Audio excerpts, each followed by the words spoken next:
Hello students, आज हम लोग इलेक्ट्रोकेमिस्ट्री चैप्टर में इलेक्ट्रोकेमिकल सेल के बारे में डिस्कस करने वाले हैं। तो इलेक्ट्रोकेमिकल सेल का दूसरा नाम गैल्वेनिक सेल और वोल्टेक सेल भी होता है। सबसे पहले हम समझते हैं कि इलेक्ट्रोकेमिकल सेल किस तरह का बना होता है। इलेक्ट्रोकेमिकल सेल में दो बीकर होता है, एक लेफ्ट हैंड साइड में, एक राइट हैंड साइड में।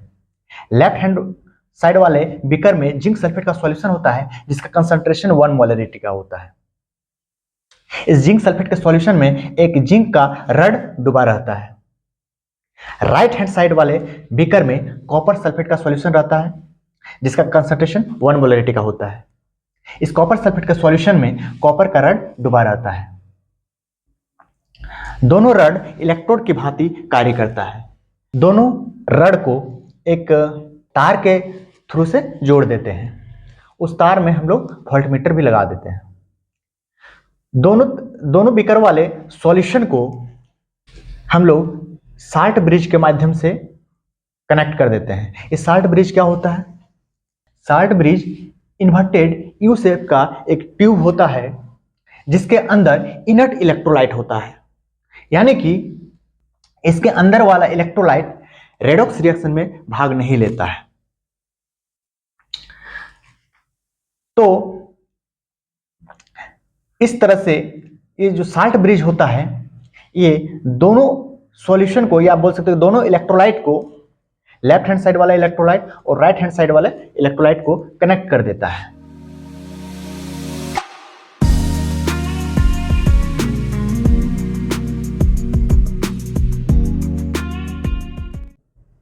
इस तरह से सर्किट जब पूरा क्लोज हो जाता है तब जिंक रड का एटम अपना इलेक्ट्रॉन लूज करने लगता है। जब जिंक का एटम अपना इलेक्ट्रॉन लूज करता है तो जिंक एटम Zn+2 आयन में कन्वर्ट हो जाता है। जिंक रड का एटम Zn2+ आयन बनने के बाद इस सॉल्यूशन में डिसॉल्व होने लगता है। यहां का जिंक एटम जब अपने वैलेंसी के बराबर 2 इलेक्ट्रॉन रिलीज करता है तो वो इलेक्ट्रॉन सर्किट के माध्यम से होते हुए कॉपर इलेक्ट्रोड की तरफ जाता है। इस बीकर में कॉपर सल्फेट का सॉल्यूशन है। इस कॉपर सल्फेट सॉल्यूशन में Cu2+ आयन है, क्योंकि कॉपर सल्फेट सॉल्यूशन स्टेट में दो भाग में डिसोसिएट हो जाता है, पॉजिटिव आयन नेगेटिव आयन, यानी कि कॉपर पॉजिटिव आयन और सल्फेट नेगेटिव आयन में यहां पर डिसोसिएट रहता है। तो यहां पर इस सॉल्यूशन में जो कॉपर का पॉजिटिव आयन है, वो पॉजिटिव आयन इधर से आने वाले इलेक्ट्रॉन को पिक कर लेता है और यहाँ इस सॉल्यूशन का कॉपर पॉजिटिव आयन इलेक्ट्रॉन को पिक करते ही एक न्यूट्रल एटम बन जाता है। यानी कि Cu2+ से जब Cu2+ दो इलेक्ट्रॉन को गेन करता है तो Cu2+ से Cu बन जाता है, इसका पॉजिटिव चार्ज खत्म हो जाता है, यानी कि ये एटम बन जाता है और एटम बनते ही कॉपर इलेक्ट्रोड में डिपॉजिट हो जाता है। तो हम लोग यहां पर देख रहे हैं कि जिंक अपना 2 इलेक्ट्रॉन लूज करता है, यानी कि जिंक का ऑक्सीडेशन होता है और सॉल्यूशन में जो कॉपर आयन है वो 2 इलेक्ट्रॉन गेन करने के बाद रेड्यूस होकर कॉपर एटम बनाता है और वो कॉपर एटम यहां पर डिपॉजिट हो जाता है। तो यानी कि यहां पर कॉपर आयन का रिडक्शन होता है, इधर जिंक एटम का ऑक्सीडेशन होता है। तो इस तरह से हम लोग यहां पर देख रहे हैं कि इलेक्ट्रॉन लेफ्ट साइड से राइट साइड की तरफ जा रहा है, मतलब जिंक रड से कॉपर रड की तरफ जा रहा है। तो जहां पर ऑक्सीडेशन होता है, जिस रड में ऑक्सीडेशन होता है उस रड को एनोड नाम दिया जाता है और जिस रड के पास रिडक्शन होता है उस रड को कैथोड नाम देते हैं। तो हम लोग यहां पर देखते हैं कि इलेक्ट्रॉन एनोड से कैथोड की तरफ फ्लो करता है। तो ऐसा माना जाता है कि करंट इलेक्ट्रॉन के अपोजिट डायरेक्शन में फ्लो करता है, यानी कि करंट कैथोड से एनोड की तरफ फ्लो करेगा।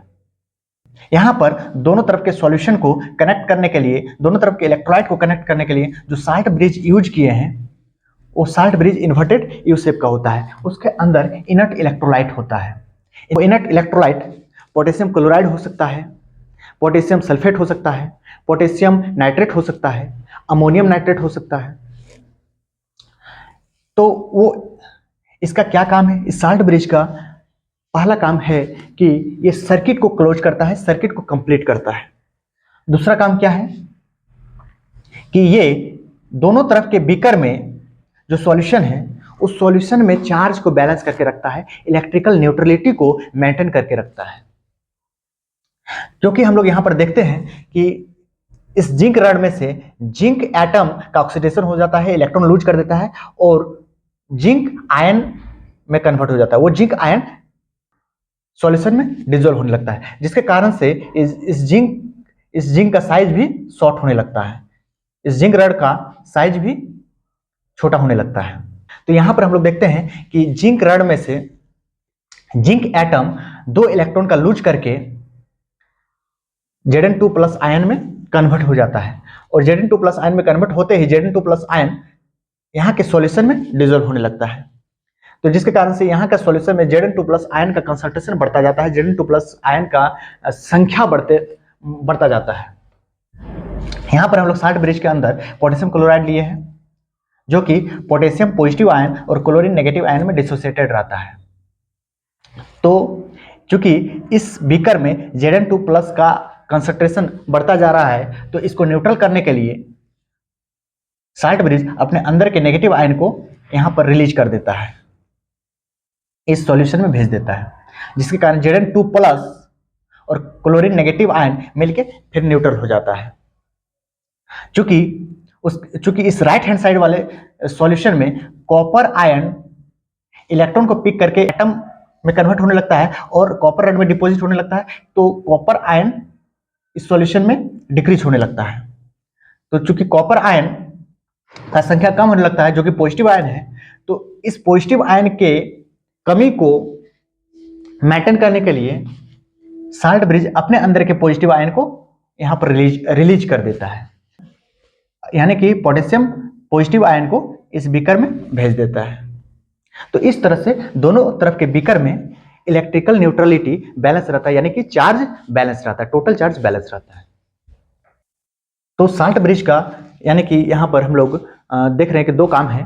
एक तो साल्ट ब्रिज सर्किट को क्लोज करता है और इलेक्ट्रिकल न्यूट्रलिटी को मेंटेन करता है।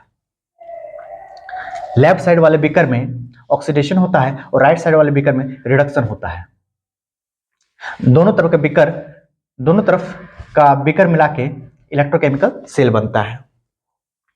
इसलिए हम लोग इसको लेफ्ट हैंड साइड वाला बीकर को इलेक्ट्रोड और सॉल्यूशन के साथ में ऑक्सीडेशन हाफ सेल या एनोड हाफ सेल भी कहते हैं, और इधर वाला बीकर को इलेक्ट्रोड और सॉल्यूशन के साथ में रिडक्शन हाफ सेल या कैथोड हाफ सेल भी कहते हैं। एक चीज हमें एक ट्रिक याद रखना होगा, LON LOAN, यानी कि left oxidation anode negative.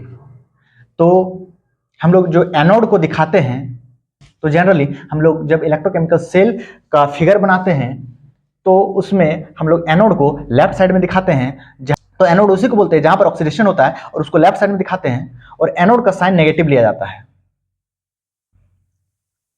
Anode का पोटेंशियल नेगेटिव लिया जाता है, negative potential.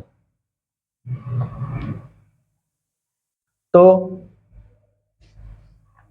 Left oxidation anode negative, यानी कि एनोड लेफ्ट साइड में होगा जहां पर ऑक्सीडेशन भी होगा और जिसका पोटेंशियल नेगेटिव होगा। राइट साइड वाले कैथोड में इसका उल्टा होगा। तो नेक्स्ट हम लोग इलेक्ट्रोकेमिकल सेल का रिप्रेजेंटेशन कैसे करते हैं इसके बारे में स्टडी करेंगे। इलेक्ट्रोकेमिकल सेल को सिंबल में कैसे लिखते हैं इसके बारे में हम लोग जानेंगे। सबसे पहले हम लोग डबल वर्टिकल लाइन लेते हैं और उसके लेफ्ट साइड में ऑक्सीडेशन हाफ सेल को डिस्क्राइब करते हैं। ऑक्सीडेशन हाफ सेल को हम लोग एनोड हाफ सेल भी कहते हैं। राइट साइड में रिडक्शन हाफ सेल को डिस्क्राइब करते हैं। रिडक्शन हाफ सेल को कैथोड हाफ सेल भी कहा जाता है।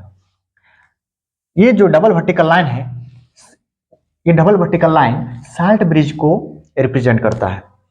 जिस तरह से साल्ट ब्रिज के लेफ्ट साइड में ऑक्सीडेशन हाफ सेल है और राइट साइड में रिडक्शन हाफ सेल है, तो उसी तरह से यहाँ पर डबल वर्टिकल लाइन के लेफ्ट हैंड साइड में ऑक्सीडेशन हाफ सेल को डिस्क्राइब करेंगे और राइट साइड में रिडक्शन हाफ सेल को डिस्क्राइब करेंगे।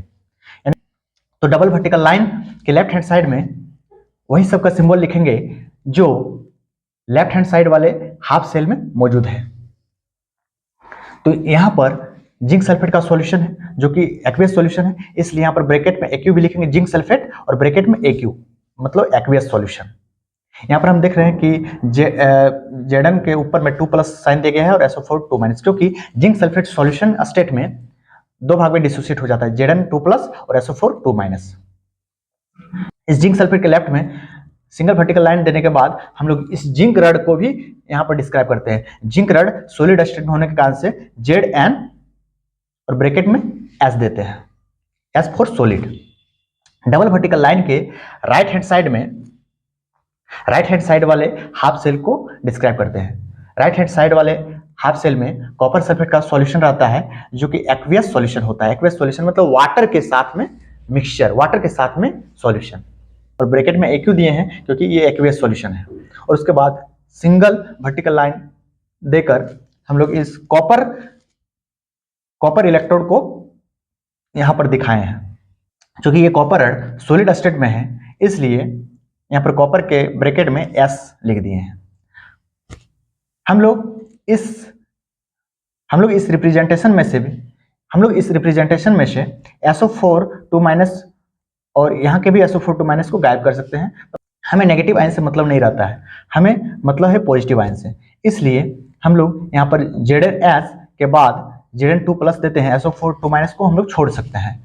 फिर double vertical line Cu2 plus, फिर सिंगल वर्टिकल लाइन Cu। ये मेरा इलेक्ट्रोकेमिकल सेल का रिप्रेजेंटेशन है। तो आशा करते हैं आज के लेक्चर में जो कुछ भी बताएं वो पूरा आप लोग को समझ में आ गया होगा। अगर इस लेक्चर से आप लोग को जरा सा भी लाभ हुआ होगा तो लाइक शेयर सब्सक्राइब जरूर कर दीजिएगा। मिलते हैं नेक्स्ट लेक्चर में। धन्यवाद।